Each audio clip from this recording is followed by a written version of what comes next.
Hi, I'm Jilly G. Welcome to my kitchen. Today I'm going to show you how to make a pumpkin black bean chili, naturally gluten-free to begin with. And I've got a small white pumpkin here. You can use canned pumpkin, you could use a sweet meat squash, you could use a butternut squash. I usually buy quite a few little pumpkins or medium-sized pumpkins for decoration around fall and Halloween and Thanksgiving. And I don't usually put them on my porch because then they might freeze and then I won't be able to use them. So I just decorate my house with them. If you grow these in your garden, it's another useful way to use your pumpkin or squash. And I've already washed it. Sometimes where it's been resting on the ground, it gets dirty. And so I always wash off the outside. Or for that matter, when I have them kind of displayed for decoration, they might get a little dusty or spider or something like that on it. So I always wash it off before I'm going to cook with it. So I preheated my oven to 375. The first thing we need to do is to cook our squash. And I've got a 9x13 dish here. Always start with a sharp knife. And then I usually go around the stem.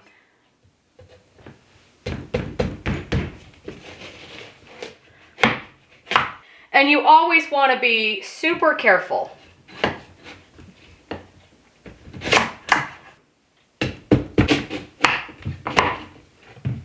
And you'll notice that the inside is not orange. There's so many different varieties of pumpkin and squash. So it doesn't really matter. You can use whatever you've got. And I know that most pumpkins are edible. Some are less desirable to eat than others, but it depends on what you're using them for. I don't want to cook the stem, but I do want to trim off some of the flesh. And then I always have a sturdy spoon to scrape out the inside. You could also cut this into chunks and boil it or steam it. You can cook this in the Instant Pot. There's so many different ways to cook a pumpkin or a squash. So once you get the insides all scraped out, I'm going to cut these into smaller pieces.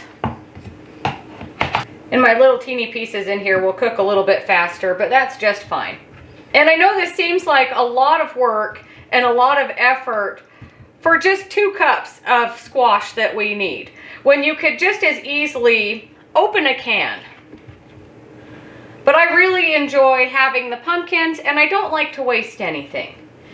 I don't know that these 2 will fit in there. That's all right. I'll just get another casserole dish. So I'm going to fill this up with water, maybe a 1/2 inch or an inch.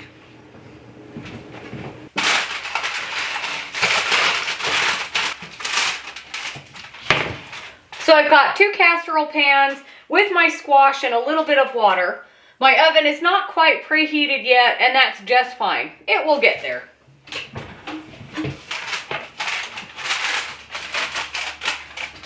So my pumpkin has been in the oven for about an hour. Very carefully, we're going to test and see if it's done. And then I just have a fork, and then I go right through the skin and see how soft it is. And it looks like these are done. Let's test this one as well.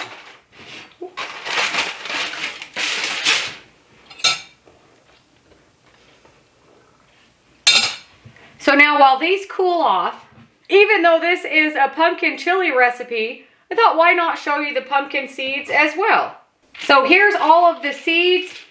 I've washed them off. I took off all of the little strings and slime, and then they're mostly dried. They are kind of sticky. So I'm going to drizzle on. This is probably, not quite a tablespoon of olive oil.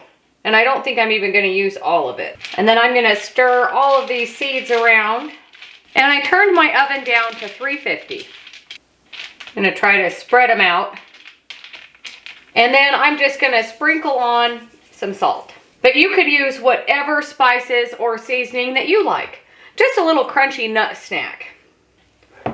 I like to just put salt on mine because then if I choose to use these in a recipe, like granola bars or something like that, then they don't have a spicy flavor. will take about 30 minutes or so, maybe 45 minutes. But I'm going to check them every 15 minutes and give them a stir. In my stock pot here, I do have about a pound of ground beef. And then I've got an onion, I've got some garlic, and then I've got a jalapeno. I'm using a can of black beans today, and it's just a 15-ounce can. And I've rinsed them and I've drained them. This is something that you could make in a crock pot. And even though I'm using canned beans today, you could probably do this whole thing in the Instant Pot with the beans included. I haven't done that, so I don't have any advice to give you on that. I've cooked beans in my Instant Pot, but not all of it with not cooked beans. So if you have, do that. And then I've got a very large 28-ounce can of diced tomatoes. These are fire roasted, but use whatever you've got. You could even use fresh tomatoes. I don't really have any more fresh tomatoes this time of year. And then I do have some spices and seasonings we'll get to in a little bit. I have 1 cup of beef stock. And then I've got some cilantro and a green onion here that will actually be for garnish.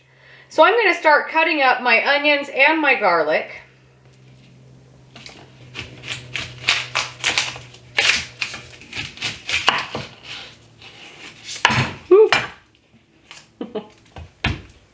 Since I'm peeling everything. And I've said it so many times before, but this is the type of recipe that you can really add in whatever you like and make it a little bit different every time you make it.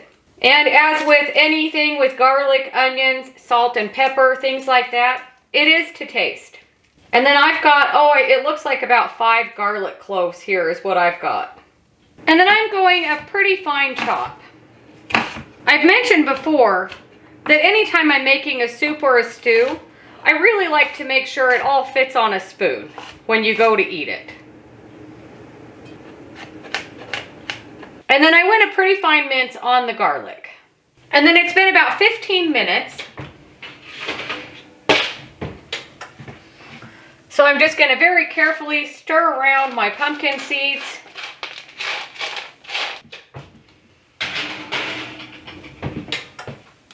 So back in for another 15 minutes. I am going to put on some gloves to chop my jalapeno, just in case it's a super spicy jalapeno. And it's kind of a big one here. And this is also to taste. If you like a really spicy chili, then add in more than one, or a different kind of hot pepper. Or if you don't like jalapenos at all, just add in a green pepper or a red pepper, whatever you've got. And then I usually go a pretty fine chop on the jalapeno. Just in case it's a really spicy one, then you won't have a really spicy bite with a big chunk of pepper. Although if it's a really spicy one, it will make the whole chili spicy. So my pumpkin seeds went for, about 25 minutes. So I'm just going to let them cool off over there while I finish cutting up my jalapeno. And actually, while I'm cutting this up, I am going to start my ground beef cooking. I kind of want to leave my gloves on for when I handle this jalapeno again. And it might actually be helpful to hold my squash and it won't burn my hand as much. So what I'm going to do is scoop out enough. I want 2 cups. So I'm going to scoop out enough and mash it around with my fork and then measure it. And it is super soft and just scooping right out. So just with a fork here, I'm just going to mash my pumpkin. You could put this in a blender or a food processor. You could use a potato masher, but it's soft enough that it really is just mashing with a fork. And I'm using the same spatula that I used to stir my pumpkin seeds.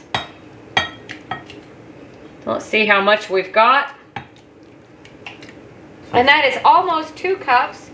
And the nice thing is, I do have these little pieces that I was using, but look how easily it just comes right off of the skin. And I think those last little pieces will be the 2 cups that I need. I totally missed the bowl. So there we go. 2 cups of pumpkin, which 2 cups is 16 ounces. If you get canned pumpkin, it's only 15 ounces, and that's just fine. So that's ready.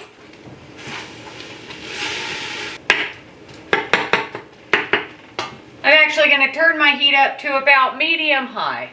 So once the ground beef looks like this, I'm going to add in my onions, garlic, and my jalapeno. Give this a really good stir. And then in this bowl, I've got a ½ teaspoon each of salt and pepper, 1 tablespoon of chili powder, 1½ teaspoons of cumin, a 1/4 teaspoon of cinnamon, and 1/8 teaspoon of ground cloves. All in there. And then just give this a really good stir. So once my onion is starting to get softened like this, I can add in my black beans, my 2 cups of cooked pumpkin, my large can of diced tomatoes, and 1 cup of beef stock. And then give this a really good stir, mix everything together. If I was using orange pumpkin, it would change the color of my chili. And if you've ever used fresh pumpkin, you'll notice that mine is not as dense as a canned pumpkin would be. It sure smells good. And while that is coming up to a boil, I'm going to pick off some cilantro leaves here. This will be my garnish. I've already washed my cilantro and it is drying. You could put in the stems if you want to, but I'm just going to be using the leaves today because it will be the garnish. This is such a super fast and easy weeknight dinner. It really doesn't take very long at all. If you're cooking your own pumpkin, that is what takes the longest.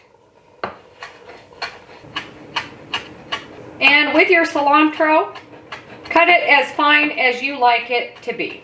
I'm going to check on my chili. It sounds like it's almost up to a boil. And it is up to a boil. I'm going to give it a really good stir. Turn it down to low. Put the lid on and let that simmer. And then I can get my green onion cut up while I'm waiting for that.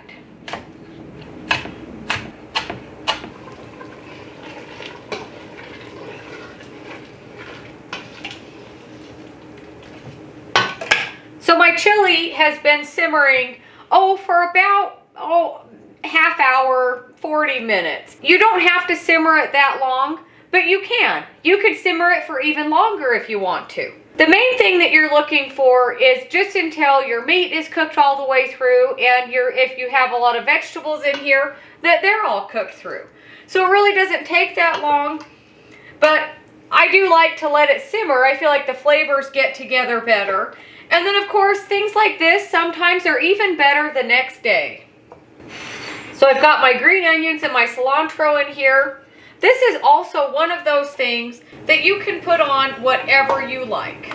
If you like cheese or sour cream, whatever you like to put on top of chili.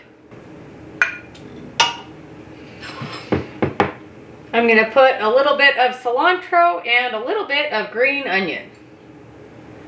And you notice I don't have anything to go with it. That is also up to you. Whatever you like to go with chili. You could serve it with a dinner roll, a biscuit, crackers, cornbread, so many things. Tortilla chips, whatever you like. So let's give it a bite.